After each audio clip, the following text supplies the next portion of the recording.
Bienvenidos a un nuevo número de la revista Surco.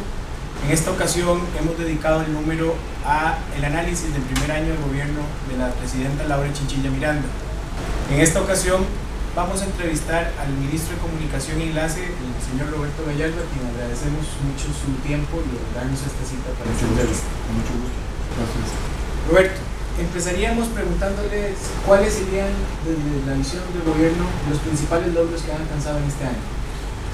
Bueno, yo diría que antes de contestar esa pregunta hay que hacer una contextualización que me parece que es fundamental, porque he empezado a notar en algunos sectores una cierta confusión con respecto a lo que este gobierno quiere hacer.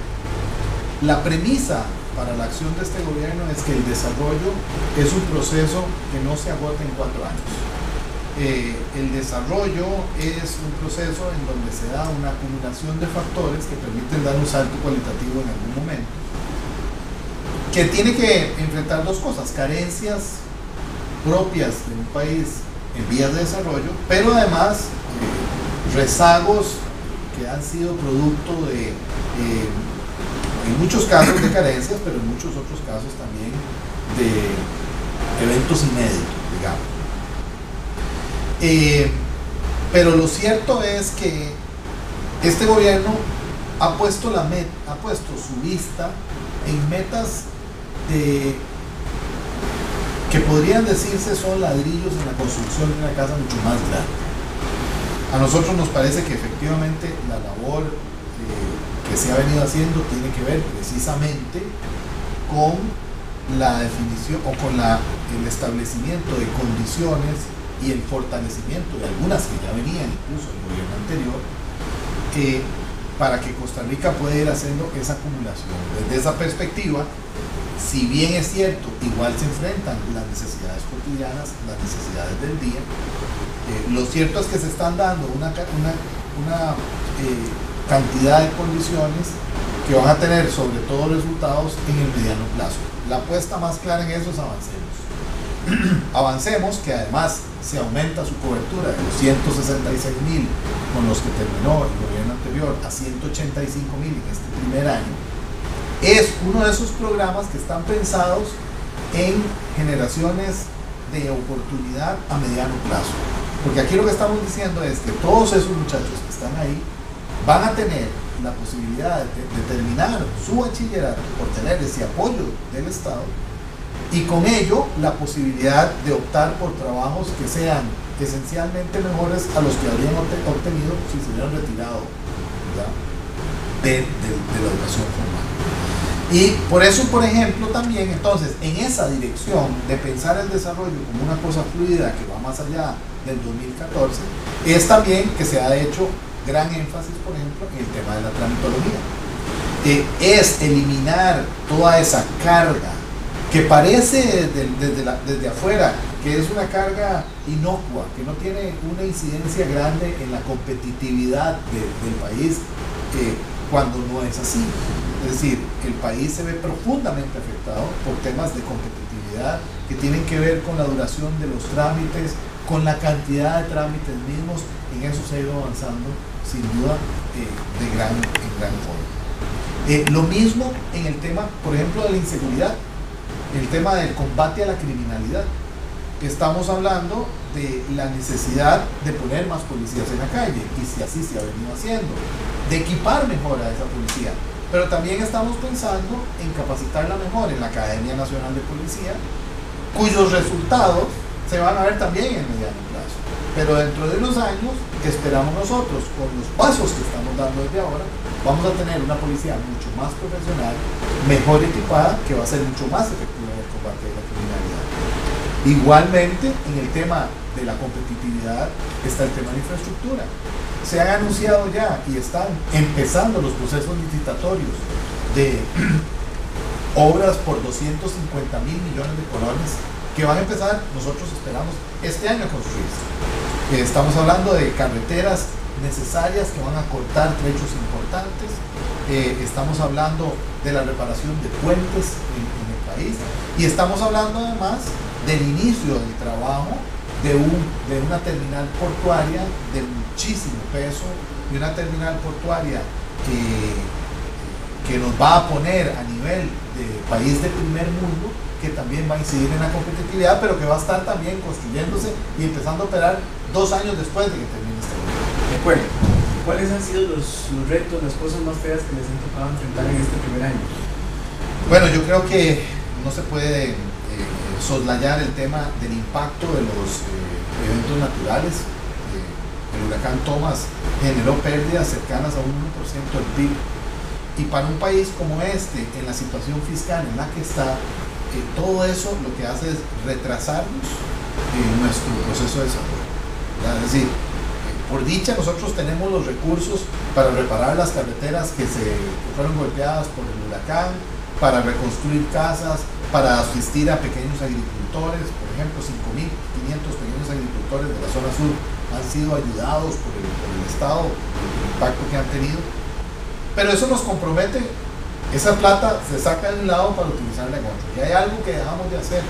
Hubo escuelas que tuvimos que dejar de construir, hubo carreteras que tuvimos que dejar de darle mantenimiento, y eso nos atrasa, pero ha sido un factor. El otro, sin duda alguna, ha sido el factor del tema de Isla Calero, que la gente tal vez no tiene idea del tiempo que quita ese tipo de cosas, ¿verdad? Es decir, porque son cosas muy delicadas que hay que planear bien, que hay que discutir bien, que nos toman mucho tiempo. ¿Cómo ha sido la articulación con otros partidos políticos? Sabemos que se rompe el pacto de gobernabilidad con los libertarios, estamos frente a la elección del 1 de mayo y hay un ambiente extenso dentro de la Asamblea Legislativa. ¿Qué se ha hecho? ¿Cuáles son los pasos que siguen? ¿Por qué la salida de Marco Vargas recriminándole ese tema particularmente? Bueno, don Marco explicó claramente las razones por las cuales se retiraba de su cargo. Yo quiero decir que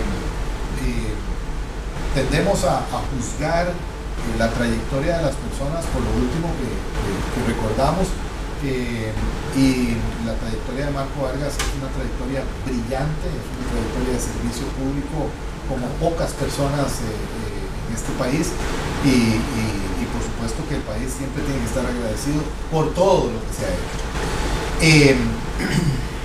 Sin embargo, es decir, tenemos el problema tuvimos el rompimiento del acuerdo de gobernabilidad con el movimiento libertario.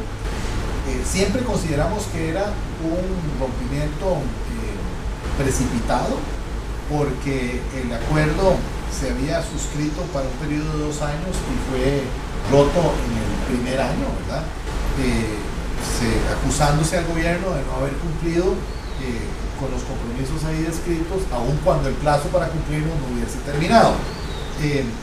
Yo creo que eso es consecuencia un poco también de esa actividad preelectoral, ¿verdad? Que ha habido en el país. Hay una consideración a encuestas, etcétera, que tal vez en otras circunstancias no se habría hecho, y de hecho ha resultado esto en esta posibilidad de que el directorio legislativo sea controlado por la oposición. El gobierno ha advertido claramente los peligros de este ejercicio, que por supuesto es un ejercicio permitido en democracia, pero que nosotros consideramos que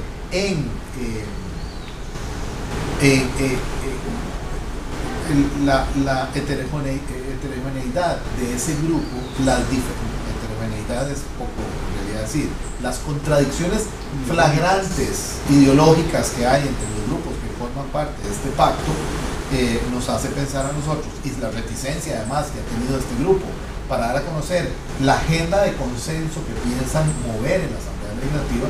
Y yo he dicho mucho en esto que no se trata de una lista de proyectos, simple y sencillamente, o la denominación de áreas, la designación de áreas de interés, sino una lista de proyectos que ellos estén dispuestos a apoyar, que están dispuestos a apoyar, que están dispuestos a agilizar dentro. Si esto no es así, pues a nosotros lo que nos parece es que es un acuerdo que gira sobre todo en la repartición de puestos, y que no va a generar beneficios para el país, porque si ya de por sí la Asamblea Legislativa es un ente entrabado, ¿verdad? probablemente las contradicciones internas de este bloque van a terminar generando una parálisis aún mayor en la Asamblea Legislativa. ¿Cuál crees que ha sido la mayor virtud de la presidenta Chinchilla y qué ha sido lo más gratificante para ella durante este primer año de gobierno? Bueno, yo creo que la mayor virtud de ella es su integridad, porque ha gobernado según sus códigos, lo ha hecho según su concepción de lo que se tiene que hacer con el gobierno. Una última pregunta. La revista Surco está orientada a jóvenes que están interesados en conocer qué es lo que está pasando en el país, pero además que están dispuestos a aportarle algo a esta sociedad. ¿Cuál sería el mensaje suyo, Roberto, como ministro de Comunicación, para esos jóvenes que están esperanzados de lo que están haciendo como gobierno? No como ministro de Comunicación, sino como profesor de Ciencias Políticas, porque es lo que siempre les digo a mis estudiantes. Yo creo que la participación no es una opción. Yo creo que la participación, sobre todo de los jóvenes, es una obligación. A mí me alegra, aunque yo que tengo ya 50 años, por supuesto, siempre vivo pensando en la participación tradicional, pero me alegra empezar a ver la participación de los jóvenes nuevamente, aunque sea en redes sociales, que es una participación diferente, ¿verdad? Es una participación un poco anónima, ¿verdad?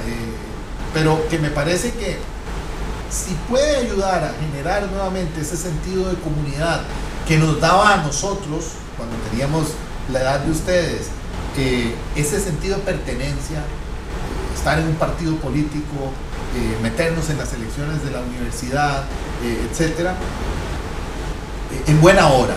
Pero este país, y esto puede sonar retórico, pero es absolutamente cierto, es una explicación objetiva.